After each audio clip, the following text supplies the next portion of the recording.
Honourable Chairperson, honourable members, the subject for urgent debate are the challenges facing SAA, but perhaps more importantly, what are we going to do about them? I think many honourable members have spelt out history, the tragedies that SAA has been confronted with.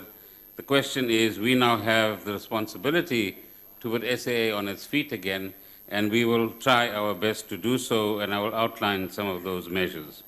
On the 31st of August, Cabinet agreed to our 12-person board.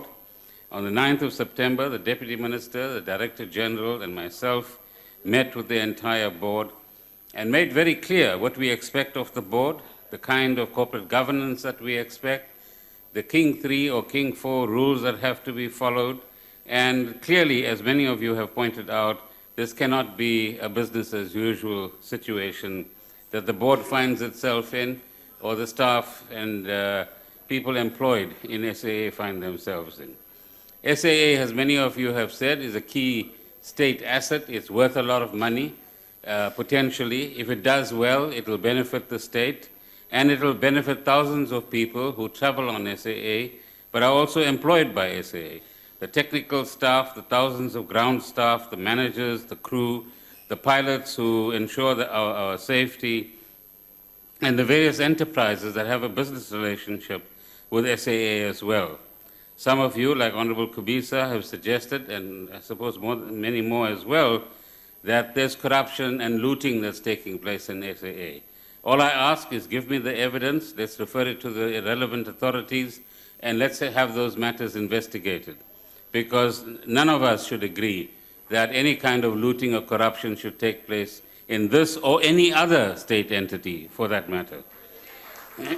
Honorable Schlengwa is right that we need to go back to basics as far as SAA is concerned, and these are the early days of attempting to actually do so. But the one thing, Honorable Swart and others who have raised the question of guarantees, it's true, the guarantees do total about 20 billion rands. But please, let us not confuse the public by intentionally or otherwise communicating that a guarantee is a cash bailout. There's a difference between the two. A guarantee merely says that you are in a better position to borrow. You borrow at a cheaper rate. If you do default, the state has to bear the cost.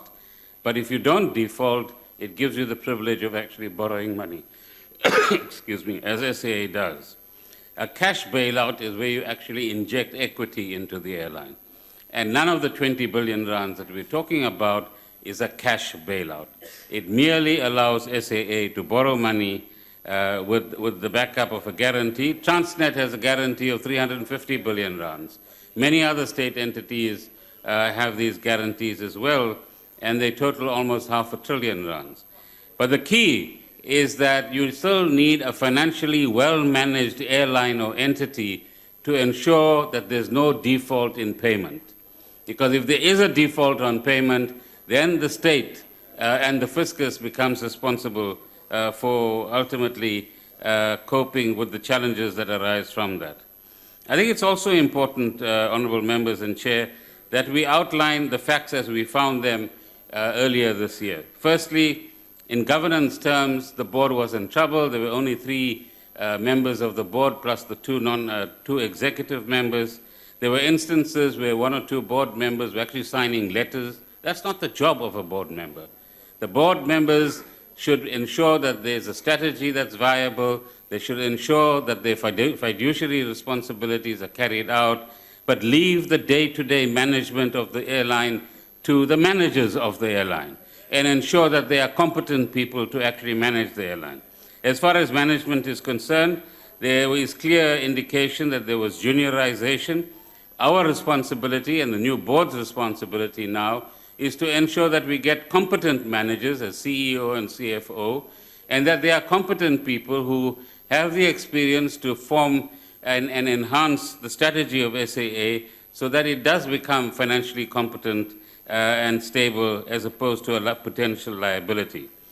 There are doubts about the skills setup that we have within the management team, and that's something that we have begun to look at. The issue of stability in the airline was also a factor to take into account. And I think we owe it to the South African public that we be honest and frank and truthful about the financial status, status of the airline. So for the year 14-15, where the annual financial statements are about to be concluded, it is correct, there was a loss of 4.7 billion rands. For 15-16, according to the numbers I have, 1.8 billion rands. Total guarantees, 19 billion rands. Currently, there are probably 8 to 10 banks that have offered one or other kind of loan, most of it guaranteed loans, to the airline. And between the end of September and early next year, some 4 to 5 billion rands of these loans come up for payment. So the new board must ensure that they have a financial plan that will ensure that these loans are either paid or they're rolled over. And if they're to be rolled over, banks and other lenders to the airline, including the Treasury, will ask a very simple question. Are you going to reach a financial position where you can actually ensure that you are generating the cash to redeem some of these loans and reduce the loans to the airline itself?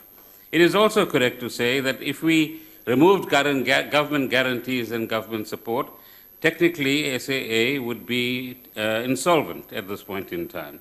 But it is a public asset. We can't allow a public asset to go to the ground.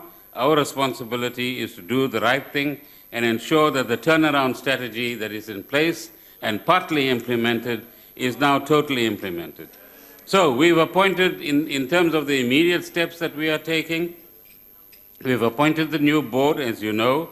We've instructed the board to commence a new process for the appointment of a CEO and CFO. And once the CEO is in place, he or she has to assess what kind of team there is around this person and take responsibility for compiling and putting in place a competent management team that will ensure that the turnaround strategy is effectively implemented. We've asked the board to consider creating, and it seems they have agreed, a financial subcommittee or a finance subcommittee under the chairpersonship of the deputy chairperson, who is a qualified chartered accountant and a CFO in a big publicly listed company. And part of what we've offered as well, as you know, is the going concern guarantee of 4.7 billion rand so that the annual financial statements can be concluded. But that guarantee comes with a number of conditions that various honorable members have talked about. They have to, this finance committee and the board, as I said, will have to ensure that they understand fully what are the current loans that SAA has from the private sector and reassure the people who are offering the loans and who will from time to time get nervous about the fact that SAA might not be run well, to ensure that they are reassured they reassure the lenders and there's no question of any of the lenders, inverted commas, pulling the loan. They must finalize the 14-15 and 15-16 annual financial statements. Some of them are due in Parliament on the 15th of September, and they must make arrangements for those financial statements to be presented to Parliament itself. They must initiate a process of cost containment so that where there are excess costs and unwarranted costs, those costs must be brought under control. As I said, they need to make arrangements for financing of the 4.5 billion rands that comes up for payment between the end of September and January 2017, and excuse me, and ensure that as far as the Hong Kong authorities are concerned, that the annual financial statements that they require are provided to Hong Kong. Honorable Swart called the Hong Kong route a lucrative route. I'm afraid it isn't. Many of the long routes that the SAA travels are in fact neither lucrative nor profitable. And so that's one of the challenges that the airline has in recrafting its strategy. So the Hong Kong route at the moment is a loss maker, in fact. But regardless of that, if we have to continue with that route, we have to present the relevant statements that the Hong Kong authorities require. So these are some of the immediate things that the board is required to do. What do we expect of the board in the medium term? Firstly, maintain financial stability and credibility of the airline. Secondly, ensure that the manner in which the finances of the airline are managed does not constitute a risk to the fiscus, because that is where investors, ratings agencies, and others are worried, that the SOEs, or some of them, and the way in which their finances are managed could become a liability on the state and increase the burden that the state has actually got to deal with. Secondly, ensure that the right corporate governance practices are both introduced and complied with. So non-executive directors, people who do not hold a full-time position within SAA, must not in any way interfere with the day-to-day operations of SAA. They might or might not have happened in the past. I'll leave the guess to you. Similarly, the executive directors, those in the full-time employ, the acting CEO, for example, those are the people that should worry about the day-to-day operations of SAA. Secondly, as part of corporate governance, make sure that they operate in terms of the laws of the country and the constitution of the country. And that compliance is absolutely critical, because no one should be, inverted commas, above the law. You're familiar with the phrase.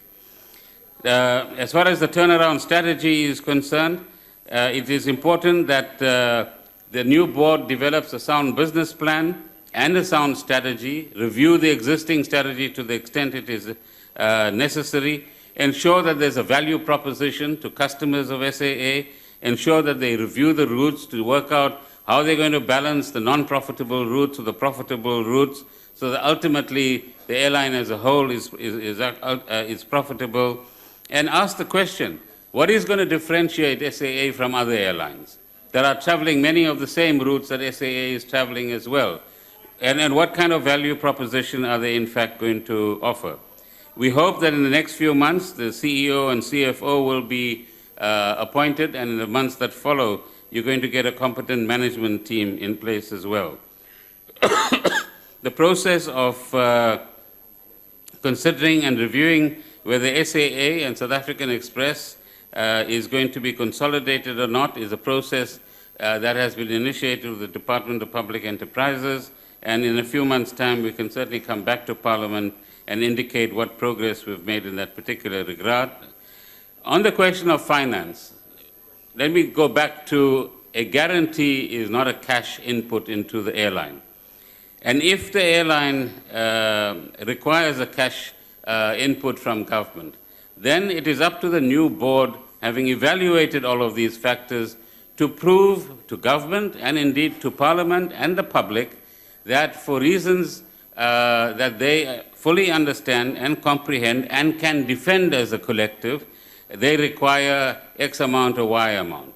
But what we should understand is that in the current corporate plan of SAA, they believe that profitability can only be attained in 2020, 2021. And this date has been moving, so to speak, with each corporate plan.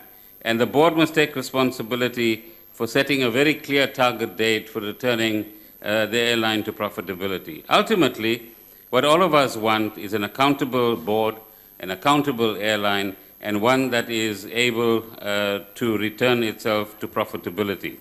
We've also asked the board to review all the suspensions that are currently in place to see whether they are justified in terms of the law or whether some of these things have happened on an unjustifiable basis.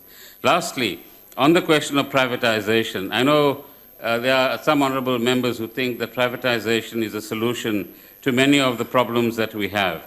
And whilst on the one hand we appeal to ourselves not to be ideological, we become distinctly ideological when we talk about privatization as the only way forward.